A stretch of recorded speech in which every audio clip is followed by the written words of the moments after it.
This is Siam again, and today we're going to be going over the Helix airdrop. Helix is the premier decentralized exchange on the Injective network, and there is a lot of speculation at the moment of a potential airdrop, primarily because of Injective's new VLAN mainnet upgrade, which is going to enable a lot of protocols on Injective to launch their tokens, which, if anyone is familiar with the Injective ecosystem, Helix is one of the major players over there. So what we're going to want to do is use all of Helix's features. You'll see a few guys on Twitter going over the swaps and whatnot, but there is some extra things we can do to make sure we get an airdrop. Alright, so the first thing we're going to want to do is perform a traditional swap. So if we go to trade and swap here, you're going to see I've got some USDT here. I'm just going to swap it into TIA, so it's Celestia's native token, and swap from that USDT to TIA. Now, in terms of volume, I would recommend trying to do $1,000 worth of volume. So if you've got $100, I would swap it back and forth 10 times, or if you got $200, I'd swap it back and forth 5 times, just to hit that $1,000 threshold, because it will likely be a requirement. After you've done a swap, we can then do a spot or perpetuals trade on the order book. So this is like a market like you would see on Binance or your popular decentralized centralized exchange. So here we'll do a perpetual swap. So we'll go across to Bitcoin USDT, and I just realized I've actually got rid of all of my USDT. So let's go search for TIA, because we have some TIA. And we can just sell some spot TIA. We'll market sell 25%. Wait for that to load. You can see TIA's done pretty bad recently, and it's kind of climbed back up there. But yep, we'll sell a couple of those, and that'll count as a market transaction. In that case, it's spot. We'll then want to go to perpetuals, and we can buy on leverage. So with Bitcoin, I'm just going to put in a market long.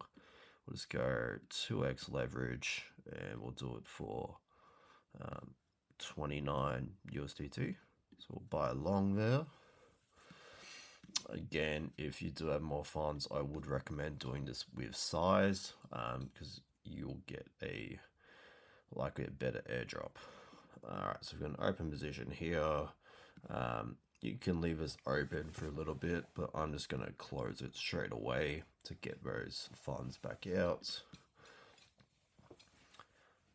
Wait for that. Alright, so now we've used both the spot and perpetuals trading here. Now, what most people won't talk to you about that I think is crucial for the airdrop is actually to run a liquidity bot. So if you come over to liquidity, you can actually set up a liquidity bot over here. I'll show you how to do that. I would recommend using the manual. I did try running the automatic and I had terrible results, so we'll do manual for today. Over here, I'm going to be using TIA. You can use Injective or another asset, but I would recommend using TIA, just because they do have a rewards competition on at the moment for TIA, which I'll show you shortly. So the price range, you want to pick what you think TIA is going to be trading between. So the lower end will be what the bot's buying at, and the upper end will be what the bot's selling at. For this example, I'm going to be using $15 as the lower end of TIA, and I'm going to go $22.50 for the higher end. Now, for deposit, I'm going to be using both TIA and Injective. So I've got 39.54 USDT and 7.46 TIA. Number of grids. What the grids mean is how often the bot is selling and buying that underlying asset, in this case TIA.